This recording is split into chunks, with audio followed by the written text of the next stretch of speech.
This is Thunder Snow for violin 3. So right at the beginning, make sure you're setting that bow close to the frog, a little closer to the bridge so we can get a really big forte. Don't overuse your bow because you want to make sure these notes on the G string come out clearly. I'm going to jump down to measure 11 through 17 right now. What you need to watch in this section is anytime that you have that G sharp, that low one. So starting in measure 11, we're just playing regular 1, 2, 3, 1, just on our tapes, nothing special. But then in measure 12, you have that G sharp. So that's where for those half notes, you need to slide back into half position. In measure 13, move back up for your first finger on the tape, continue playing. Measure 14, we gotta slide back again for the G sharp. 15, back up. 16, back. So here you just have a lot of movement back and forth. So you have to be very careful that you're getting that first finger in place, in tune, and listen to make any adjustments. So starting in measure 11, low one, move back, move back, back up to the tape. G sharp, first finger, tape. Then at 17, after you play that, make sure you are then keeping that bow in the upper half. Very lightweight, close to your fingerboard. So we just blend in.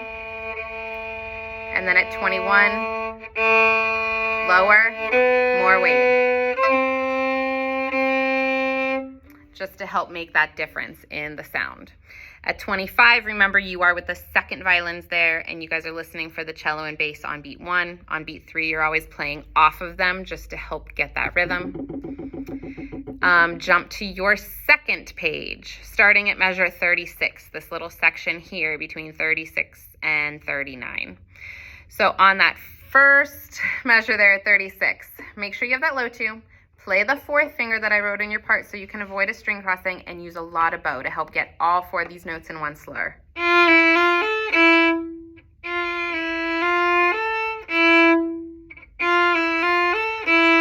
You may just have to kind of practice those notes.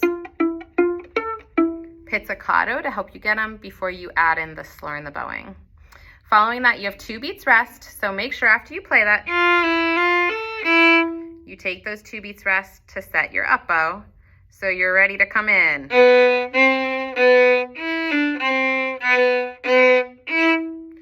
You want this sound to be big and forceful. You need to start that up bow in the upper half, so you have lots of room to push and pull.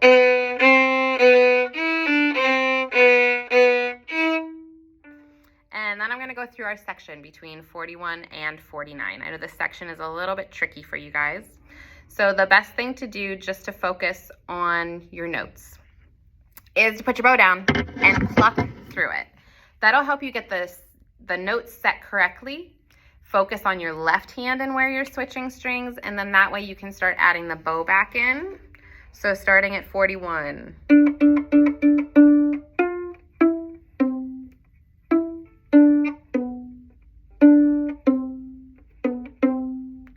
1 and 2 and 3. Rest.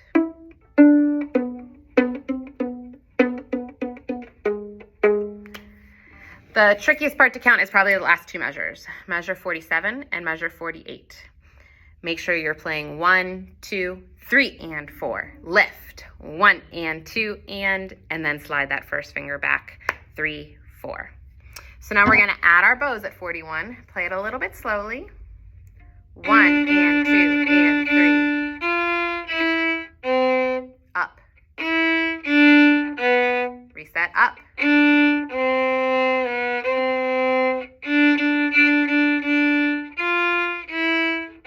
Reset for an up bow. Lift. So here the tricky part is that bowing probably more than anything.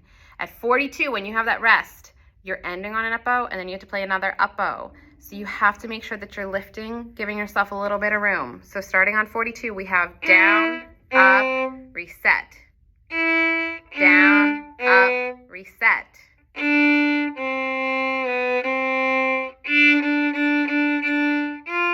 Down, up, lift, reset. Down, lift. All right, so I'm going to play that section one more time, a little bit more at tempo, 41 to 49. 1 and 2 and 3, 4.